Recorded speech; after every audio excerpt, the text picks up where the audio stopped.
Good morning, everyone. Is it okay if I get started, or are we still waiting? Okay, perfect. Hello, everyone. Very warm welcome here to Berlin, for those of you who aren't from Berlin, and obviously also to the Berliners as well. It's a pleasure to have you here for our session about the gig economy and the platform work. My name is Maren Bernler. I'm the lead of the gig economy team in GIZ, and we are the co-host of the session together with my fellow colleagues here. I'm going to introduce them very quickly, and then I'm going to hand it over to all of you because we don't have that much time left, and we also want to make sure that you have enough time to ask questions in the end of the session. So we're going to get started with Noemi Boker, who is the lead of the unit for digitization in the BMZ, so the Federal Ministry for Economic Cooperation and Development of Germany. Then we're going to have Mark Graham, who is joining us as the director of the Fairwork work project, who is going to give us an introduction about the Fairwork work. Again, sorry for this application of the words. We're going to dive in then afterwards on a German and on a Philippine case as well. So we have Patrick Feuerstein from the WZB first, and then we have a colleague who I'm not sure whether she's already online because I can't see her, Cheryl, who will then give us her experiences from our partner countries. She's online. Okay, hello Cheryl as well. Nice to have you. And with that, I would actually already hand it over to you, if that's fine. Thank you. Thank you.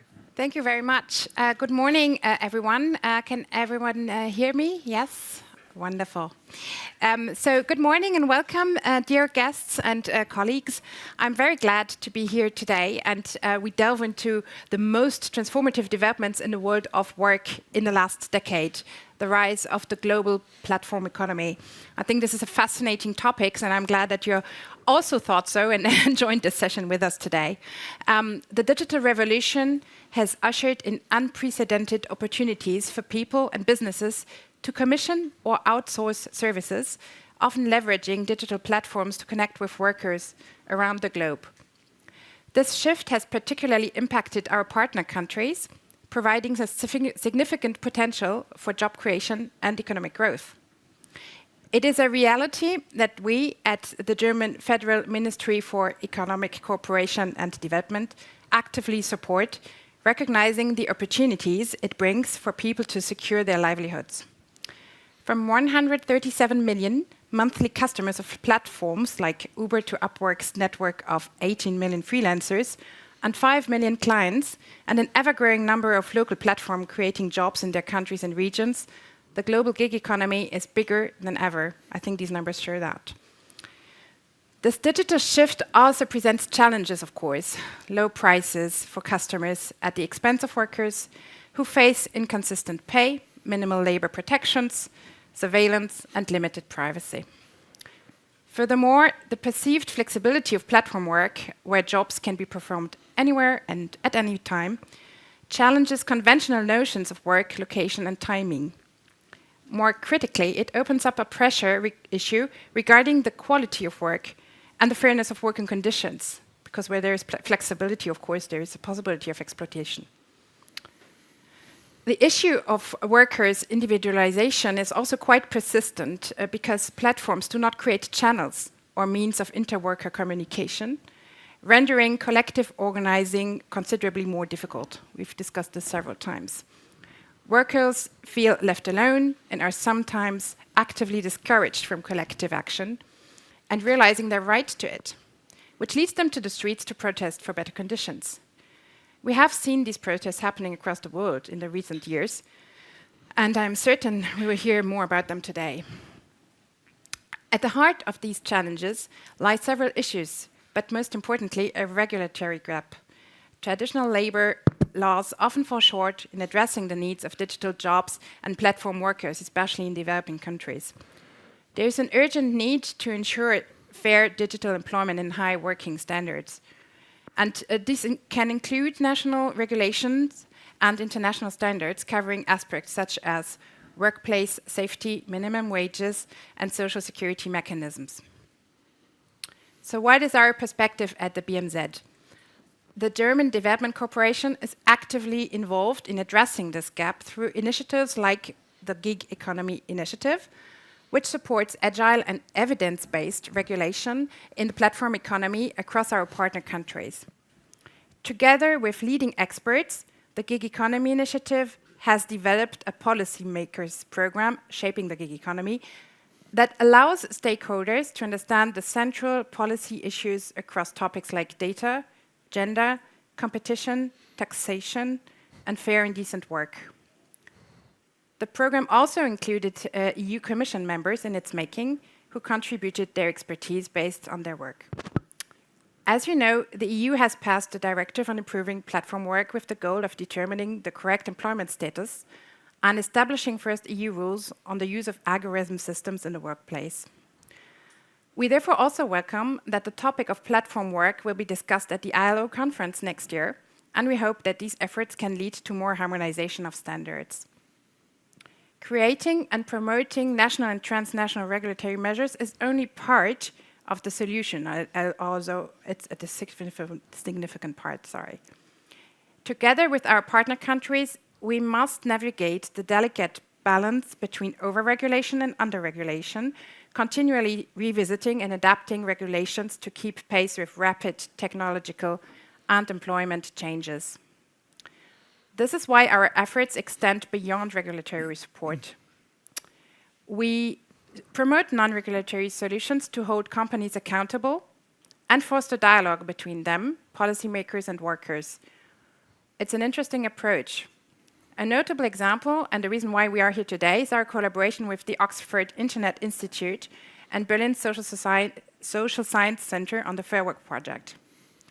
This initiative assesses and ranks digital platforms based on their working conditions for platform workers. By doing so, Fairwork provides incentives for companies to enhance their labor practices and guides them towards implementing higher standards. Since its inception, Fairwork, with the support of my ministry, has evaluated over 300 platforms, impacting millions of workers in 24 countries in the global south and further countries in the global north. The project has already led to more than 150 improvements across over 40 platforms and will continue its work. It exemplifies how transparency and international standard setting can transcend national borders to foster fair work conditions globally. And we will learn more about the project, and I hope maybe I didn't say too many wrong numbers and concrete examples of changes from Professor Graham, Professor Soriano. You may correct me. So let me therefore highlight our work at BMZ. We strongly believe that the twin transition of socio-ecological and digital transformation must also be considered when speaking about digital and platform work.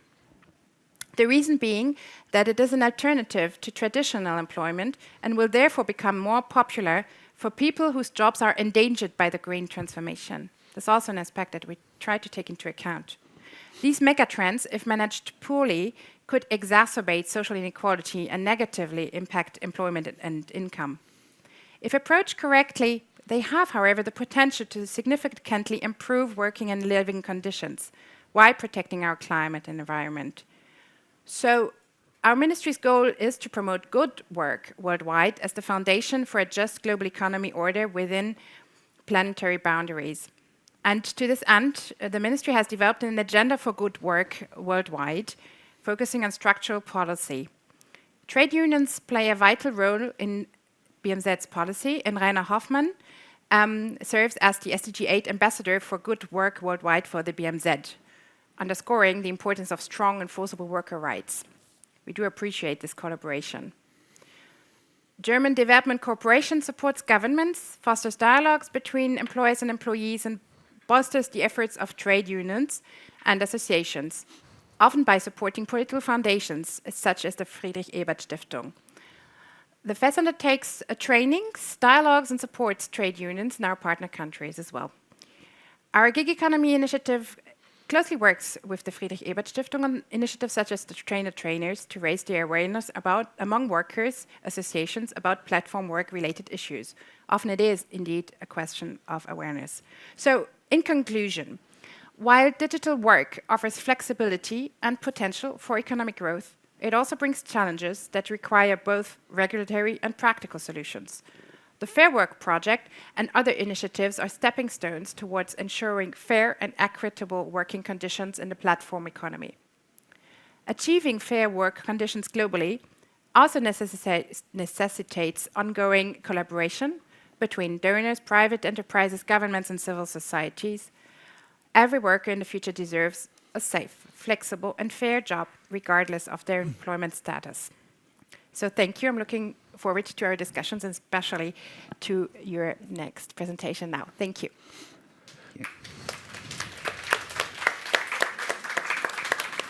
Thanks, Noemi, for the intro to our session. Good morning, everyone. Thanks for joining us this morning.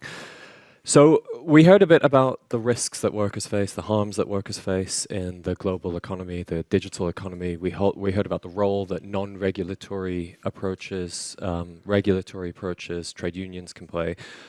We're here to present the Fairwork project as basically a successful example of some of the approaches of non-regulatory approaches. And so in a nutshell, what we do is we give companies a score out of 10. That's what we do. And we give them that score based on how fair or how decent their working conditions on the platform are. And we basically use that score as a way of incentivizing decent work, incentivizing fair work, but also disincentivizing indecent work or unfair work. The project is primarily funded by the BMZ. It's a global action research project. We've evaluated companies in 39 countries spread around every corner of the globe. We actually have a new Germany-based project that will be starting soon, also funded by the German Labor Ministry, and we'll be delighted to tell you more about that in the coming years. What we do is we evaluate companies in the following sectors that you can see on the screen there. So we've got 4 different domains in which we work.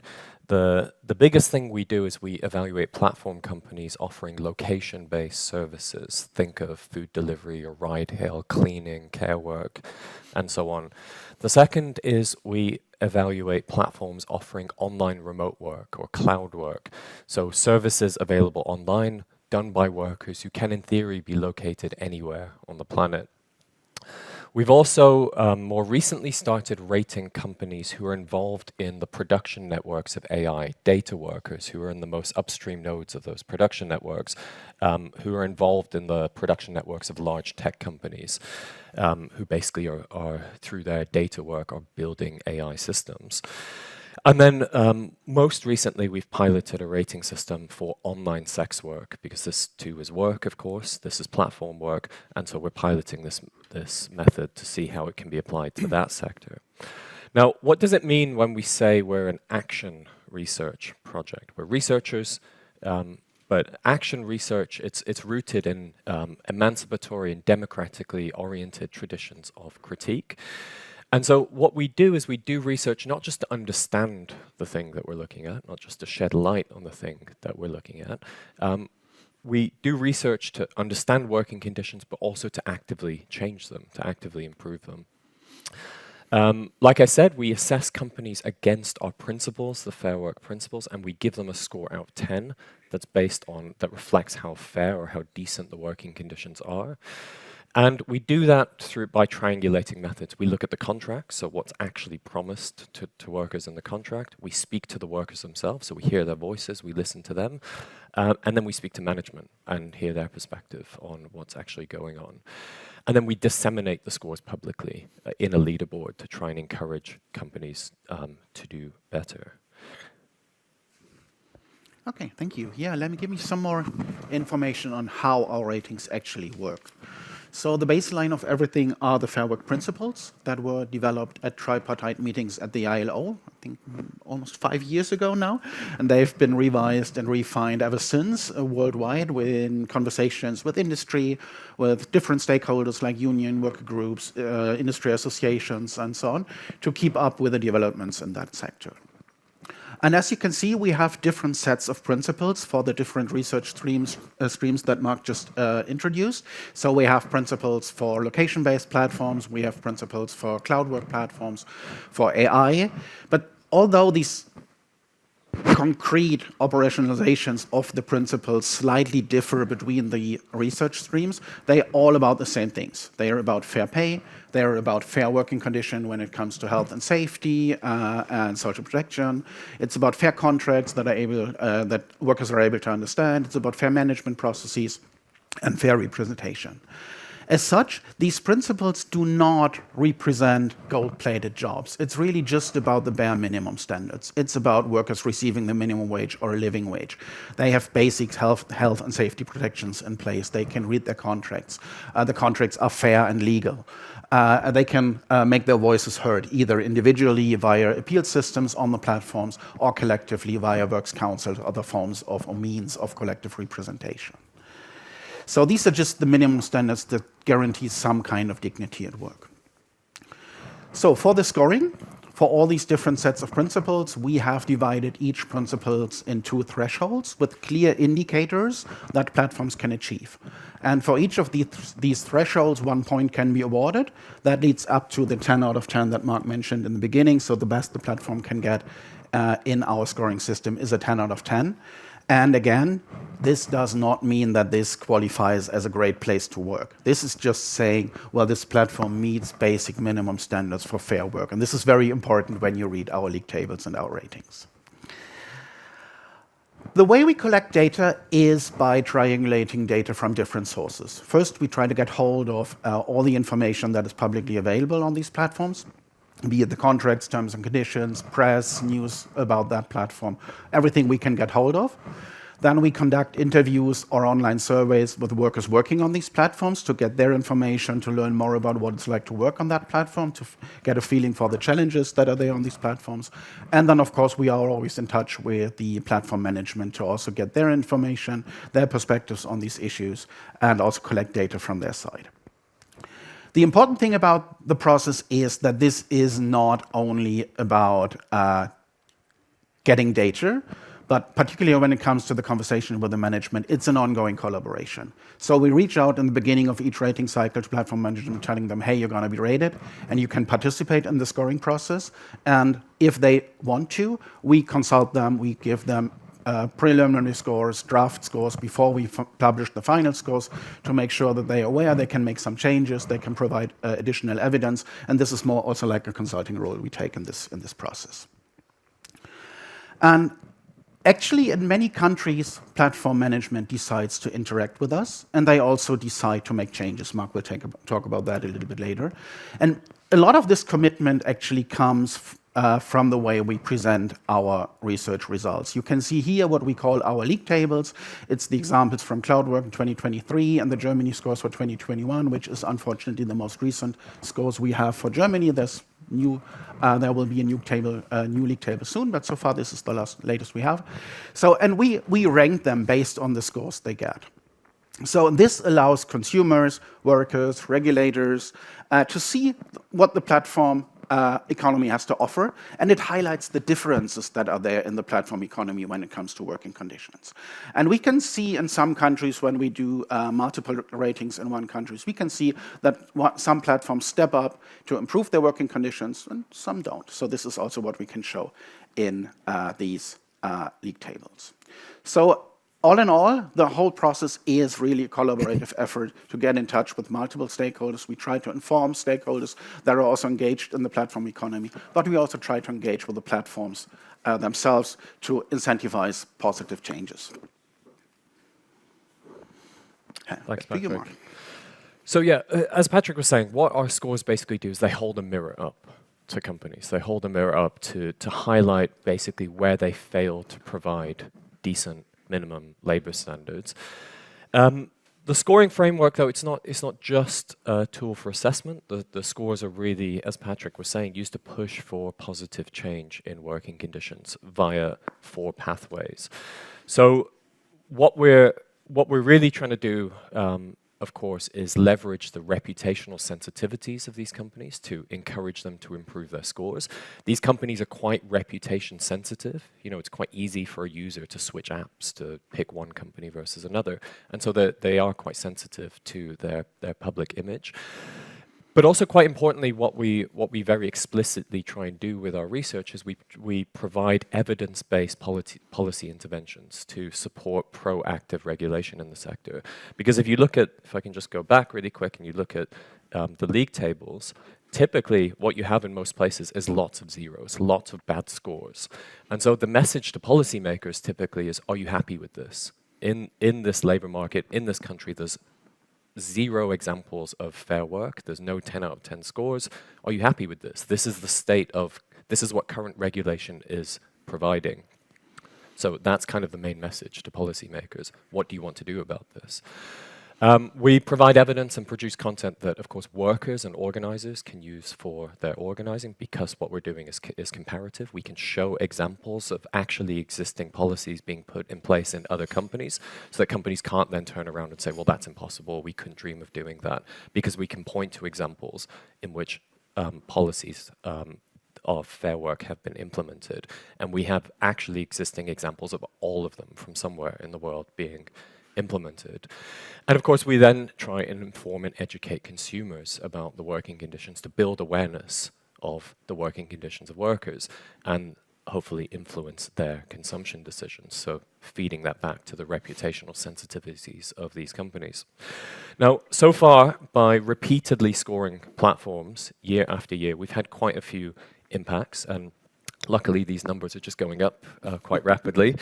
So to date, we've gotten 301, actually 304, it's changed since I even put my notes. So we've had 304 pro-worker changes to policies and practices in response to our engagement. These are active changes made by companies after engaging with us. There's probably many more that they don't tell us about, but these are the ones that we know about that have happened in negotiation with us. Now, these are changes that have really impacted the lives of millions of workers. It includes policies like paying workers a living wage, providing them with insurance, implementing meaningful pro-equity initiatives in the workplace, and many other things. We have actual examples of every single one of these principles being put into practice somewhere. And so basically our offer to companies is to be a resource in which we can share knowledge and best practice on effective ways to make sure these basic minimum standards are achieved, because ultimately all workers deserve these basic standards of fair work. Last thing I'll say is that we've also been building a global coalition of organizations that have pledged to help privilege better scoring companies. So to date, we've got 73 organizations representing close to 27 million people. Some examples include the University of Oxford, the Church of England, McDonald's Germany, have taken a pledge. And what the pledge commits these organizations to do is simply pay attention to these scores and ideally privilege better scoring companies. So if you're using a ride-hail company, pick the better scoring one, even if their score isn't yet a 10 out of 10. If you're going to use one, use the better scoring one rather than the worst scoring one. So as we have more and more organizations take this pledge, it then helps us as we go back to the companies and say, look, it's not just us that care about this, it's all of these organizations as well. So we can't highlight enough the global effort, the collaborative effort that the Fair Work project represents. It's only because of the work of all of our partners, whose names are listed on the screen, that we can really achieve all of the things that we're achieving. And so for that reason, we are especially grateful that Professor Cheryl Soriano has agreed to join us remotely from Manila. She's the lead primary investigator of our Fair Work Philippines team.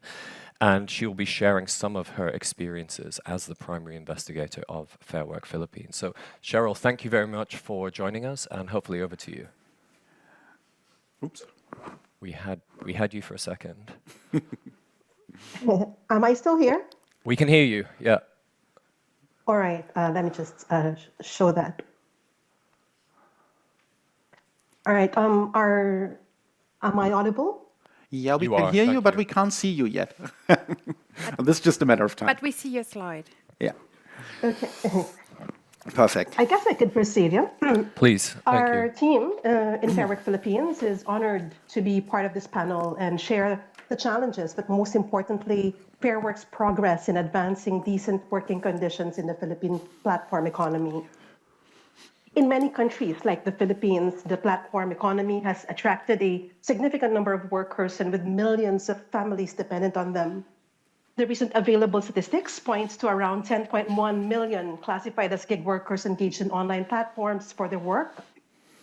But alongside the rise in these numbers is the surge of gig work-related accidents and deaths, fake bookings, unfair suspensions, and opaque and dwindling rates, signaling growing calls for better working conditions in the country. Our strategy for intervening draws from what Mark just showed, Fairwork's multi-stakeholder strategy and pathway to change. Historically, the struggle for labor rights in the Philippines is onerous and a long road. In driving major labor reforms, the effort to call the attention of companies and policymakers needs to involve civil society organizations, worker and worker associations, even consumers and lay society.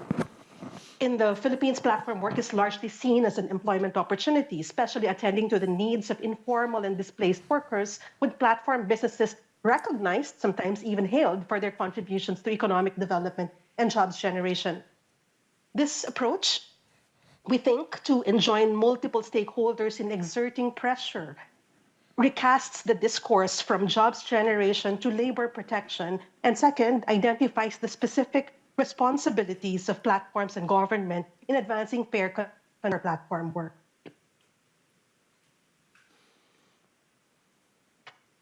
We're on the third round of scoring in the Philippines, and in year one, we looked at platform work in the middle of intermittent lockdowns and mobility restrictions, and all this documented a huge number of displaced workers moving into location-based work.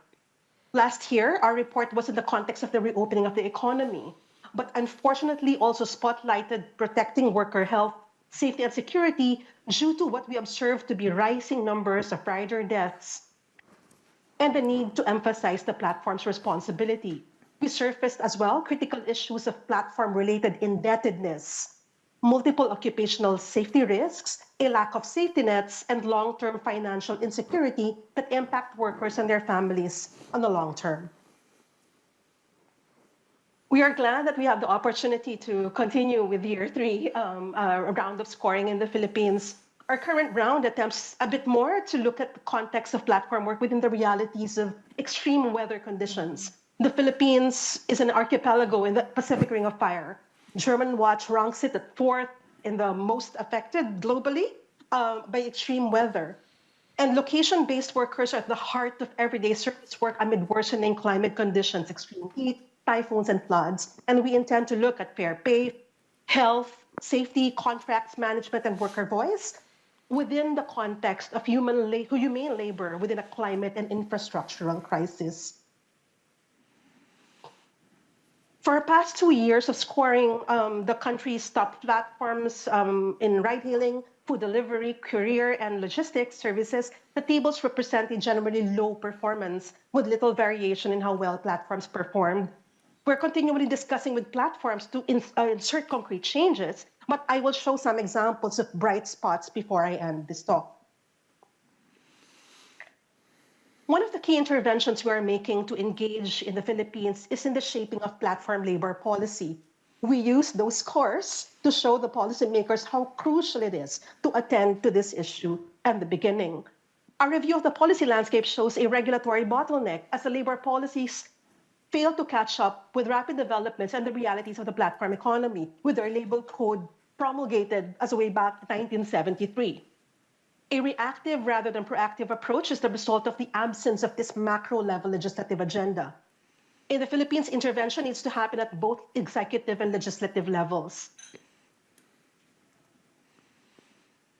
So for 3 years now, Fairwork has been sharing our reports and joining consultations at the Department of Labor and Employment at the administrative level, and also contributing to the research of the Institute for Labor Studies of the department to be able to help in the development of the agenda of the government for fair work. We identify specific areas of actionable reforms pending the revision of the labor code. Recording in progress. It's going to be a much lengthier process. Last year, they convened all their subunits and gave us an opportunity to present our recommended reforms to them. At the legislative level, there are bills pending in the Philippine Congress and Senate, and these committees seek to make available legal safeguards against labor abuses and exploitations. So here are some of them available on the screen. We provided inputs to the development of these bills, and we're glad that they referred to our reports in these bills as well. So perhaps a result of all these policy engagements so far is the culmination of a policy brief that we issued in April of this year and offered to all relevant government agencies here. This policy brief bridges the findings from our report into actionable pathways for reform, we hope, upon which the executive and legislative branches of the government can take action. This policy brief presents some specific commentaries on the specific bills already proposed in Congress, but at the same time recommends 30 specific reform points based on the Fair Work principles of fair pay, for example, guaranteeing sufficient bookings and ensuring an access to online payment mechanisms that will not require additional costs for workers, because we noticed a lot of hidden transaction costs. Fair conditions, fair contracts, fair management, and fair representation. I have a QR code there in case you are interested to access our policy brief from the Fairwork website. At the regional ASEAN level, ASEAN has also taken attention towards improving the working conditions of the platform economy. Fairwork Philippines, together with their partners in Indonesia and Singapore, provided our inputs for this 2023 employment outlook, and we hope it will inform labor ministers and their staff of evidence-based recommendations that we do in Fairwork. Now, in terms of supporting worker organizing, when we started our research here in the Philippines in 2021 for Fairwork, the only platform worker association was Kagulong, which was actually a solidarity group of riding enthusiasts who happened to have platform workers as majority of its members. Kagulong, despite not being a union at that time, we featured them in our key stakeholder meetings in the first year launch. We are glad that this collective organization has significantly been heightening in the Philippines, with the labor union Riders Centro also now established with 14 chapters across the country. Yet, despite this promise, counter pressure is also present. From 14 chapters, only 9 remain. This magnifies the imperative to support these unions in their mobilization efforts through organizations like Fairwork as well. Both associations focus on specific sectors like riders, and yet does not cover a broad range of workers in the location-based platform economy, for example, four-wheel workers or care workers. We are in continued engagement with these groups, and we count on them to vet our findings and recommendations. So this is very important to us. Before we release our reports, we make sure that these worker associations have a check on the recommendations that we make, but also on the conditions of work, on how that aligns with their observations on the ground, given that they have several chapters across the archipelago and we're not able to reach all the range of workers across the country.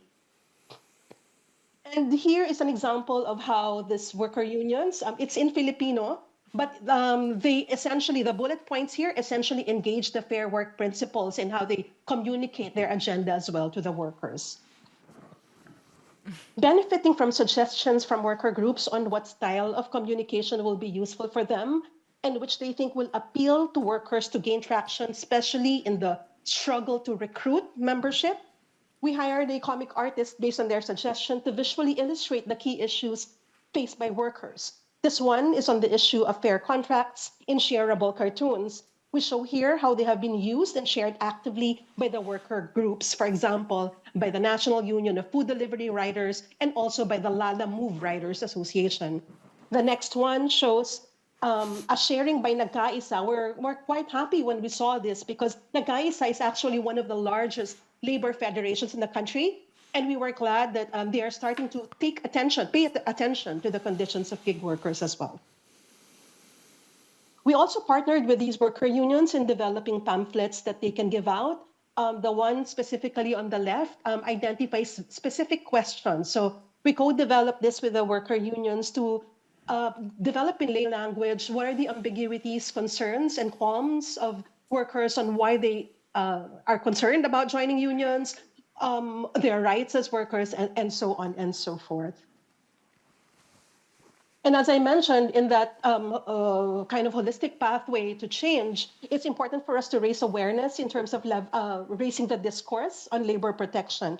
And so media coverage helps in doing this. Our advocacy team has been featured in the news, while team members have guested in radio and online media programs, which, according to the worker groups, are the most favored platforms for workers. That's radio, podcast, radio, and social media. And so as I close, our research also engages with platforms to make concrete changes in their policies. In response to our appeal to promote better working conditions, Grab has expanded its worker benefits package to include accident and life insurance packages and a suite of other benefits. In relation to our call for greater transparency in their algorithms, Grab Philippines also published its policy explaining their efforts to promote fairness in the algorithmic matching of workers and orders and trips on their website.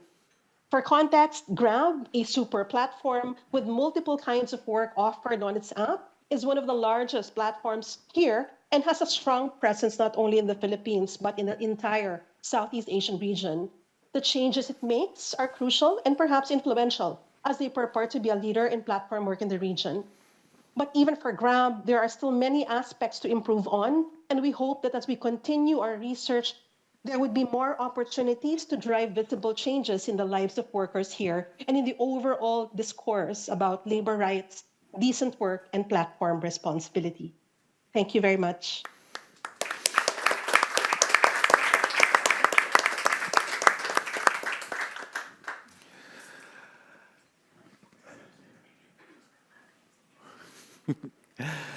I think we have time for some Q&A now. So in case, I think, Tino, you have an eye on the chat, on the online participants, if they have some questions, but feel free to raise your hand, and I think Tino is happy to provide the microphone for questions.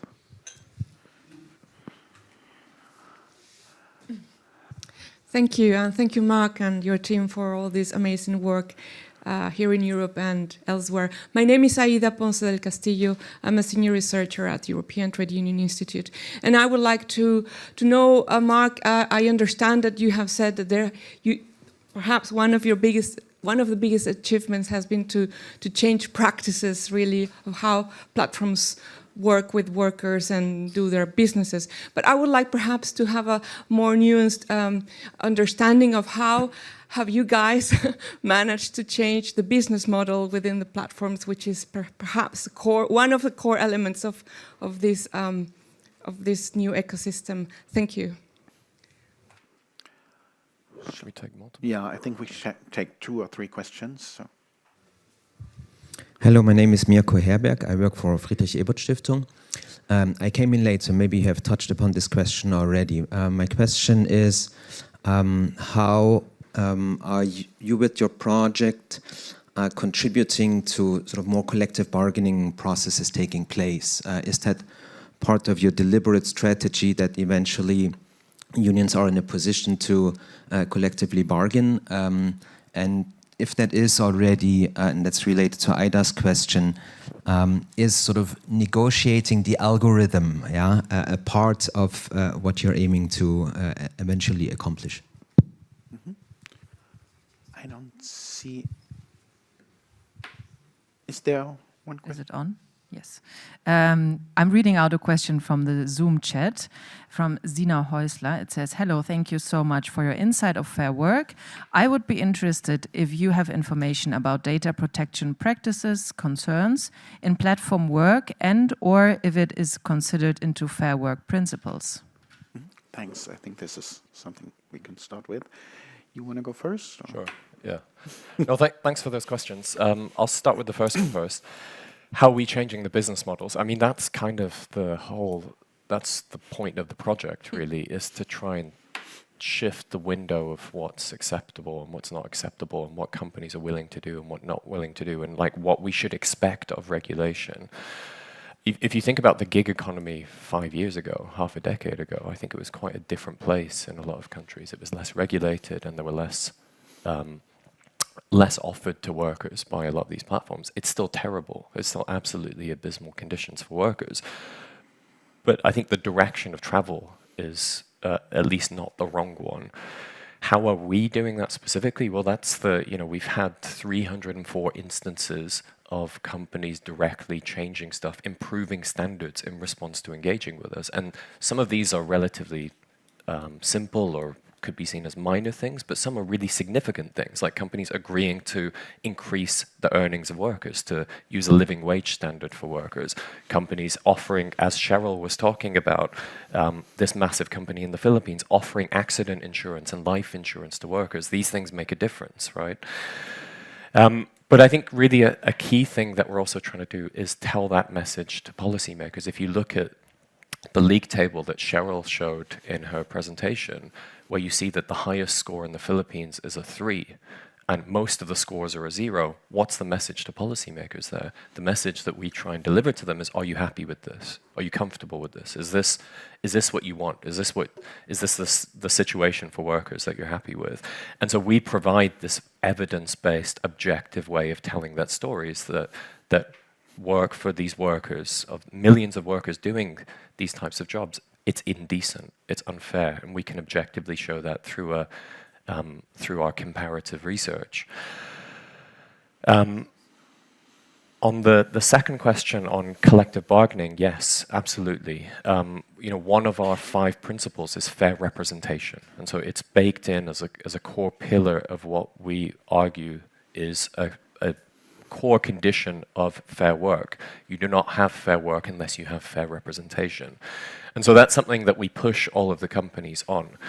Now, what's interesting, if you look at we didn't show you the slide, but I have a slide and it shows the breakdown of scores by principle, by the 5 principles, so fair pay, fair conditions, and so on.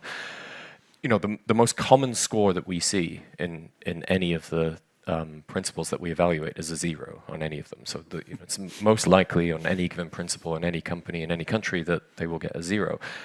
But if you look at the actual scores that are awarded, we have roughly equal numbers of scores being awarded in the first 4 principles. So a company is just as likely to get fair pay or fair conditions or fair contracts or fair management. The one that we see much less on is fair representation. That's where we really struggle to award a score for companies on this, simply because they have such terrible practices in this regard. There's a lot of union busting. They just refuse to engage with any sort of collective association of workers, and there's all sorts of excuses that they come up with about why they don't do that. But this is part of our, as we've talked about, we don't just evaluate them, we try and push them to change, and this is one of the things that we always, in every single instance, ask them to do. We will only award this point if you are willing to engage with a collective body of workers. Now, we've had, I think, 1 or 2 instances of companies actually now agreeing to do that after engagement with us. So we don't have a huge amount of leverage to get that. That's the thing that they're most reluctant to do. But I think we are very much sowing the seeds. We've got a lot of companies make the excuse that, we don't currently have any unions out there that we could bargain with. And so when they say that, we get them to put out a public statement saying, if there is a body that comes forward, we would be willing to negotiate with you. So we get them to publicly put that out there. And there was one instance in the UK when they put that, they said there was no body of workers, they put the statement out there, and then some months later, the union comes knocking on their door, and then we publicly hold them to that. And they have had to engage with that union now. So I think a lot of it is about, this is very early stage stuff. It's about planting the seeds. It's about laying the foundations. There's a limit to we're researchers. There's a limit to what we can do in that regard, but we're certainly pushing them in that direction. We need to go Sorry, to the third question, please. Yeah, the data privacy question. Yes, tricky question. First answer, yes, it is part of the Fairwork principles. It's part of principle 3, where we check the contracts and the terms and conditions that are given to workers to make sure they are informed about what data is collected, how that is used, how it's stored. So basically GDPR-like clauses in the contracts. But I think there was a very interesting recent working paper from the ETUC, I think you might know much better than I, that some researchers actually reverse engineered the Glovo app in Italy, and they found out that while Glovo publicly claims to be fully GDPR compliant in all their operating countries, in fact they are not. So what the reverse engineering showed, that the app was doing something completely different than what was stated in the contracts. So evaluating this behavior of the apps is a huge challenge for us. So of course we can take the contracts, we can make sure that the contracts are okay, so everything's okay on paper, but getting the information on the actual operation of the apps and what is going on behind the scenes, that is of course a huge challenge for us. So we have to rely on different sources there to figure out if this is the case or not. So it's difficult. So this is actually a very tricky part of the research, but I think that's not only for us, but for all those involved with this, with these apps, to find out how they actually operate is just a challenge. Thank you very much. I think we're at the end of the session, but I did want to thank you, Professor Soriano, to share. I loved your presentation, also the comics things, so thank you very much. And also to you, Mark, and your professor for being here today. And I hope you can, if you're interested, still continue discussions with all of us here for a few minutes after that session. Thank you very much.